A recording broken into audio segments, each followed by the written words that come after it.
I want to start with a sound again, and this one kept me up for 3 winters before I understood what it was telling me. It is about 9 o'clock at night in January. The barn is closed up tight, the way I was proud of having it closed up tight, and I am standing just inside the door with a flashlight I have not turned on yet. And somewhere, back in the 3rd pen, a calf coughs. Not a hard cough, not the kind that makes you run, just one little wet cough, and then quiet. And then about 40 seconds later, another one from a different corner. That is the whole sound. And for 3 years I stood in that doorway and heard it and thought, well, it is cold out, and cattle cough a little in the cold, and at least they are out of the wind. I was wrong about nearly every part of that sentence. So here is my confession, and it is a bad one, because it cost me money, and it cost animals more than money. For about 6 years, I made my barn tighter every single fall. I nailed plywood over the gable openings. I hung feed sacks over the 2 windows on the north side. I put weather stripping on the big sliding door and pulled it shut every evening at chores. One year, I stapled clear plastic across the whole east wall where the boards had gaps in them, and I stood back and looked at that barn and felt like a good stockman. What I had actually built was a box that held moisture, ammonia, dust, and every germ my animals breathed out, at animal height, all night long, for 4 months a year. And my calves paid for it. 2 winters in a row I treated pneumonia in that barn. The worst year, I treated 9 head, lost one, and had a heifer who never did grow off right after that, and ended up going down the road as a feeder instead of staying in my herd. Between the medicine, the 2 vet calls, the loss, and what that heifer should have been worth to me, I have got that winter written down at right around $2,600. And the fix, when I finally understood the problem, cost me about $430 and 1 Saturday with a circular saw and a pry bar. So today I am going to lay this out straight. I am going to tell you the one mistake underneath all of it, why it feels so much like good animal husbandry that almost everybody makes it. Then 5 specific ways I got it wrong in my own barn, counting down, and then exactly what I did, what it cost, and the 4 checks I do now that take about 2 minutes and tell me the truth about the air in there. Number 1 on that countdown is the one I had backwards the longest, and it is the one where folks with the best intentions do the most harm. Stay with me for it. Now, housekeeping, and I would take it as a favor if you did not skip it. I am in East Texas. My enemy is humidity, heat, and a winter that cannot make up its mind. If you are in North Dakota, cold changes the math on everything I am about to say, and a sealed-up barn in your country can be genuinely dangerous in a different direction. If you are in Arizona, your whole ventilation problem is summer heat, not winter moisture. The principles travel, the particulars do not. And this is bigger than a fellow on the internet. Ventilation in a livestock building is engineering. Air exchange rates, inlet area, outlet area, building width, roof pitch, animal weight, and how many head, all of it goes into the actual numbers, and it is different for cattle than for horses, than for poultry, than for hogs, and it is different again for a closed building with fans than for a naturally ventilated one. Your extension service has publications with real numbers in them for your species and your climate, most of it free, and a lot of counties will send somebody out to look at your building. Call them. Ask about ventilation for your species, your building width, and your county. And one more thing before we start, because it matters more than anything else in this video. Manure gases in a confined space can kill, not make sick, kill. Hydrogen sulfide off an agitated manure pit or a sealed storage can drop a grown man in seconds, and it has killed whole families who went in after each other. Ammonia can burn the lining of a lung. Carbon monoxide from a heater or a generator or a truck idling in a closed building will kill quietly. Never enter a confined manure space. Never agitate a pit in a building with animals or people in it without following proper procedure. And never run any combustion heater in a livestock building without adequate combustion air and the manufacturer's instructions followed exactly.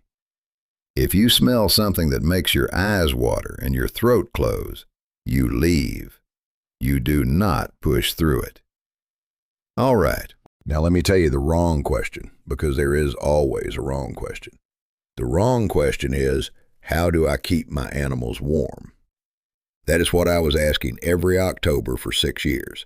And it is a wrong question in a way that is very hard to see, because it sounds like exactly what a person who cares about his animals ought to be asking. Here is why it is wrong.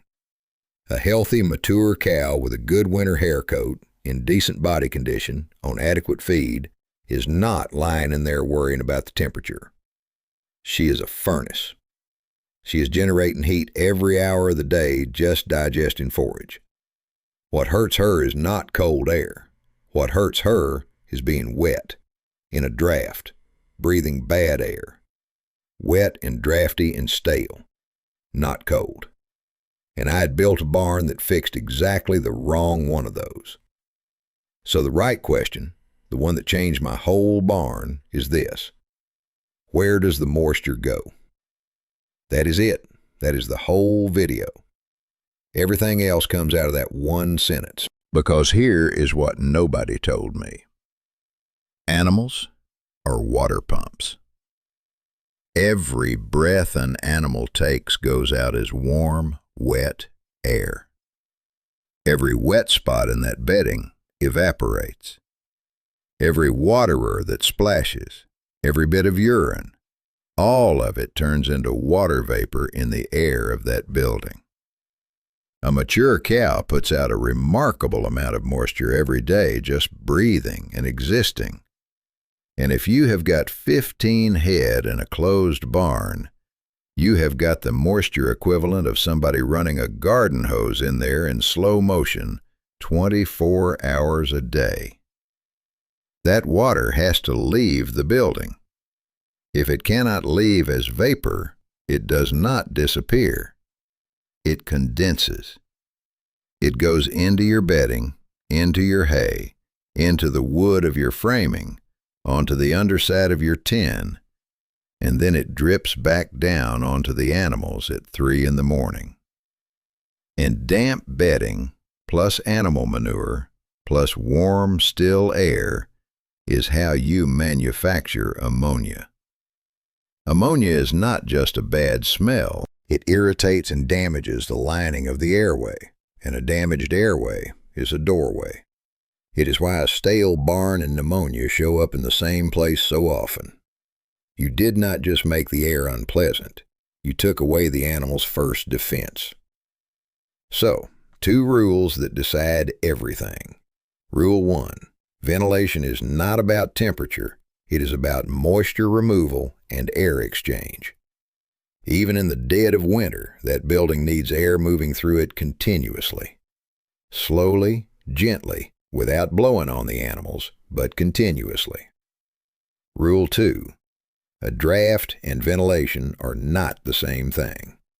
This is the distinction that took me years. A draft is fast, cold air hitting an animal directly at animal level. Ventilation is air entering high, mixing and warming as it comes in, sweeping the moisture and the stale air out the top. Same air, completely different effect, decided entirely by where it comes in and how fast. Almost everybody who seals a barn is trying to fix a draft. That instinct is right. Drafts are real, and they do hurt young stock. But the way we fix them, by closing every opening we can find, kills the ventilation along with the draft. And then we have traded a problem we could feel for one we could not. All right, 5 ways I got it wrong. Counting down. Number 5, I blocked the eaves. When I nailed things over openings, I always started low because that is where I could feel air on my hand. The eaves along the 2 long sides of my barn had a gap up under the roof edge. In one fall, I ran a board up in there to close it off. What I did not understand is that those eave openings were the inlets for the entire building, and they were in exactly the right place. Air coming in high up under the roof has room to slow down, mix with the warmer air already in the building, and drop gently. It does not arrive as a blast on a calf lying down. When I close the eaves, I close the intake. And here is the part that surprised me. Closing the intake did not just reduce the airflow, it made the drafts worse. Because air still wanted to move, and now the only way in was around the big sliding door at ground level. So every bit of that air came in low and fast and went straight across the pen floor. I had sealed the top and left a slot at the bottom, and that is very nearly the worst combination you can build. A naturally ventilated barn works on the stack effect. Warm, moist air off the animals rises, exits along the peak, and pulls fresh air in through the openings along the sides. It is not a fan. It is not fancy. It is just warm air being lighter than cold air, and it works 24 hours a day for free, but only if it has both an opening at the top and openings along the sides. Block either one, and the whole system quits.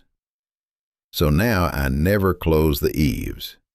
Not in January, not in an ice storm. If wind is driving in on one side, I will reduce that side, hang something adjustable I can open again or use a baffle, and I leave the leeward side wide open. Adjustable is the key word. A board nailed on in November is not a ventilation strategy, because the weather changes 40 times before March, and a nailed board only knows one answer. Number 4, I had no outlet at the peak. My barn had a solid ridge, 10 on one side, 10 on the other, cap over the top, sealed up nice. So all that warm, wet air rose to the peak, hit the underside of the roof, and had absolutely nowhere to go. On cold mornings, I would go in there and look up and see the underside of that tin glistening. Some mornings there was frost on it, a fine white fur across the whole roof. And I thought that was normal winter barn stuff. That was my animal's breath, stopped on its way out, waiting to fall back on them. And when the sun came up and hit that tin, all that frost let go at once. It would drip on hay, drip on bedding, drip down a post. I had a rafter over the third pen that went punky and soft, and I blamed a roof leak for 2 years. There was no leak. I built a rain cloud in my own barn and paid for it with a rafter. An open ridge is the outlet. Air needs somewhere to leave at the highest point, because that is where the warm, moist air collects. Some barns use a proper ridge vent. Some use an open ridge with a raised cap over it. Some use openings in the gable ends. Some use a combination. The right one for your building depends on width, pitch, snow load, and your climate. And there are real published guidelines for how much opening you need per foot of building length. That is worth getting right rather than guessing, because too little does nothing, and a badly built one lets weather straight in. What I want you to take is simpler than the numbers. Go stand in your barn on a cold morning and look up. If the underside of your roof is wet or frosted, your building is telling you plainly that the moisture cannot get out. That is not condensation being harmless. That is the diagnosis. Number 3, I bedded deeper instead of ventilating better. This one is sneaky because it feels like the answer. Barn is damp, bedding is damp, so you put down more bedding. And it works for about a day. The top is dry, the animals are clean, you did a good thing. But if the moisture cannot leave the building, all that fresh bedding does is give the water something new to soak into. Underneath, it is packing down wet and warm and going sour. And warm, wet bedding with manure in it is an ammonia factory. Then you add another layer on top of that, and another, and by February you have got a mattress that is dry on the surface and a swamp 8 inches down. And the ammonia coming off it is heaviest at exactly the height where a calf lies down and puts its nose. That is the thing about barn air. It is not one air. There is the air where your head is, 5.5 feet up, moving a little, and then there is the air 2 feet off the bedding where the animals actually live. Those can be two completely different worlds, and you are standing in the good one, making judgments about the bad one. So here is the check that changed my mind, and it costs nothing. Go in your barn in the morning before you open anything up. Get down. All the way down. Knees on the bedding, head about where a lion calf's head is. Then breathe. If your eyes sting, if your nose burns, if you get that sharp ammonia bite at the back of your throat, that is what your animals are breathing every hour of the night. I did that in my barn the first winter I got serious about this, and I came up off my knees genuinely ashamed of myself. Bedding management and ventilation are partners, not substitutes. Clean the wet out instead of burying it. Keep waters from leaking into the bedding because a dripping waterer will wet a pen faster than 15 head can. And get the moisture out of the air so the bedding you put down has a chance to stay dry. More bedding on top of a ventilation problem is just a nicer floor over the same bad air. Number 2, I put a heater in there. Now I want to be careful with this one because there are legitimate uses for supplemental heat with certain species in certain young animals in certain climates, done properly. What I did was not that. What I did was buy heat because the barn felt cold to me, and I want to be honest about the two things that went wrong because one of them was expensive and the other one could have killed somebody. The expensive one first. Warm air holds more moisture than cold air. So when I heated that closed barn, I did not dry it out. I loaded more water into the air, and then that air hit the cold tin and the cold north wall and dumped every bit of it as condensation. I made the wet worse by adding heat, which is the exact opposite of what I expected, and it took me a long time to believe it. Heat without ventilation does not dry a building. It just moves the water around and puts it on your walls. The dangerous 1 second. Any combustion heater, propane, kerosene, diesel, anything with a flame, consumes oxygen and produces carbon monoxide, and in a building I had spent 6 years sealing, that is a genuinely deadly combination. Carbon monoxide does not smell. It does not warn you. It makes animals dull and people sleepy, and then it does not stop. And separately, a heat source in a barn is a fire risk that has no equal. Dust, dry bedding, cobwebs loaded with chaff, hay in the loft. I have stood in a neighbor's driveway at 2 a.m. and watched a barn go. And there is nothing to do at that point but keep the trucks back and hope the wind holds. Everything inside was already gone by the time anybody woke up. If you use any heat in a livestock building, it needs to be equipment rated for that application, installed and vented exactly the way the manufacturer requires, with proper clearance from anything that burns, with adequate combustion air, on wiring done by a licensed electrician and protected from animals. Heat lamps in particular have started an enormous number of barn fires, and if you use one, it needs a proper guard a secure mount that is not baling twine, and clearance to everything. But the real point of number 2 is this. I bought heat to solve a problem I had created by sealing the building. The animals never asked for heat. They asked for dry. And now, number 1, the one I had backwards the longest. Number 1, I closed the barn up at night because that is when it got cold. Every evening at chores, I pulled that big door shut, and every morning I slid it back open. 6 winters. Think about what that means. Those animals were sealed in that building for the 12 to 14 hours a day they spent lying down, in the dark, still, breathing, in the coldest and dampest part of the day, when they were not moving around, and when nobody was in there to notice anything. And then I opened it up for the hours when I was walking around in there, paying attention. I had designed a barn that had good air exactly when I was watching, and bad air exactly when I was not. Every judgment I made about that building for 6 years was made during the only hours it was working correctly. That is why I could not find the problem. I was inspecting the good version. And here is the part that still bothers me. It is not that I ignored a warning. I did not recognize that I was getting one. That little wet cough at 9 o'clock at night was the report, delivered on schedule, 3 winters running. Animals under respiratory stress do not usually crash on day 1.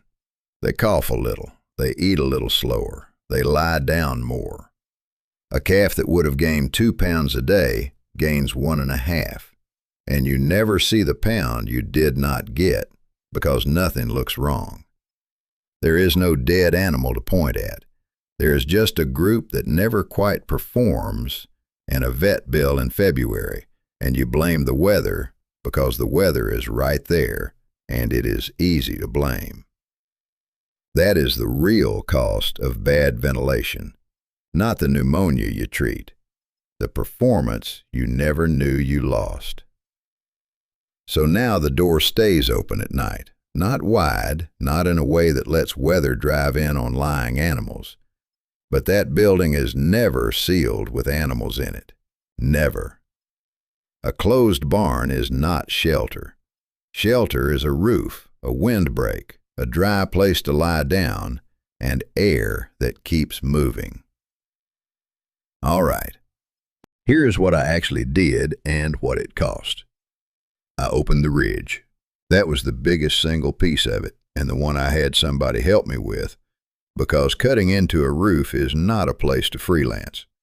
Materials and a hand from a fellow who does metal roofing, about $240. I took the boards off both eaves and left them off. That cost nothing but the hour it took to pull nails, and I felt like a fool doing it, because I was undoing my own careful work from 3 different autumns. I built 2 adjustable panels for the north side, hinged at the top so they swing out and I can prop them at different openings depending on the weather instead of choosing once in November and living with it. Lumber and hinges, about $90. I pulled the plastic off the east wall and left those board gaps alone. Free. Those gaps were doing useful work, and I had been fighting them for years. I fixed the waterer that had been dripping into the second pen, which was a float valve and a fitting, about $30, and it dried that pen out more than any amount of shavings ever did. And I raised the hay off the floor and away from the wall so air could get around it, using pallets I already had. Added up, about $430 in one Saturday, against $2,600 in one bad winter. The first winter after, I treated 1 calf. Not 0, because it is farming, and there is no 0. 1. And that little 9 o'clock cough is not a thing I hear anymore, and I notice its absence every single time I walk in there at night. Now, the 4 checks. These take about 2 minutes, and I do them on cold mornings before I open anything up. because you have to inspect the building the way the animals experience it, not the way you have arranged it for yourself. Check 1. Look up. Is the underside of the roof dry? Wet tin or frosted tin means the moisture cannot get out. That is the whole diagnosis right there before you have touched anything. Check 2. Get down to animal height and breathe. If it stings your eyes or bites your throat, it is worse than that for something that lies in it all night. Check 3. Look at the cobwebs. This one sounds like superstition, and it is not. Cobwebs hanging loaded with dust in the corners and up in the rafters, hanging perfectly still, tell you air is not moving through that space. A barn with real air exchange does not build up heavy, dead cobwebs in the airflow path. It is the cheapest airflow indicator you will ever own, and it is already installed in your barn. Check 4. Look at the animals, not the equipment. Are they coughing? Any nasal discharge? Are they all lying in one particular spot and leaving another spot empty? And if so, why is that spot bad? Are they bunched against a wall away from something? Is any bedding wet in the morning that was dry at dark? Animals will tell you where the bad air and the drafts are if you read where they choose to lie. And if you see real respiratory signs, coughing, snotty noses, animals off feed, breathing hard, that is a veterinarian today, not a ventilation project. Fix the building so it does not happen again. Treat the animal now. Those are 2 different jobs, and the second one has a deadline. One more thing, and then I will let you go. Summer is the other half of this, and I have barely touched it. In heat, ventilation stops being about moisture and becomes about getting heat off the animal, and the openings you need are much bigger, and shade and airspeed and water matter enormously. Heat stress kills faster and more visibly than bad winter air. Same principle, opposite season. And honestly, the barn that is too tight in January is usually too tight in July, too. But here is the sentence I would leave with you if you forget everything else. Animals do not need a warm barn. They need a dry barn with moving air. Every mistake I made for 6 years came from confusing those 2 things, and every single one of them felt like kindness while I was making it. Nailing that board over the eave was not carelessness. It was me thinking about my calves on a cold night and wanting to do right by them. Good intentions built that box. So tonight, after dark, go stand in your barn with the door shut the way you normally shut it. Do not turn the light on for a minute. Just stand there and breathe the air your animals are breathing and listen. If you hear one little wet cough from a back corner, do not tell yourself it is just the cold. That is a report, and you have got all winter to answer it. If this was helpful to you, do me a favor and smack that like button. It truly does help this little channel grow. And if you ain't subscribed, come on and join us. I put out honest, down-to-earth homestead and farming advice every single week, straight from the place. Mistakes and receipts included. And I want to know down in the comments, have you got frost or condensation on the underside of your barn roof this time of year? Tell me what your building is, how wide it is, and what your openings look like. I read every single one of them, and somebody else with the exact same barn is going to read your answer. Now go get down on your knees in your own barn and take a good honest breath. Take care, y'all.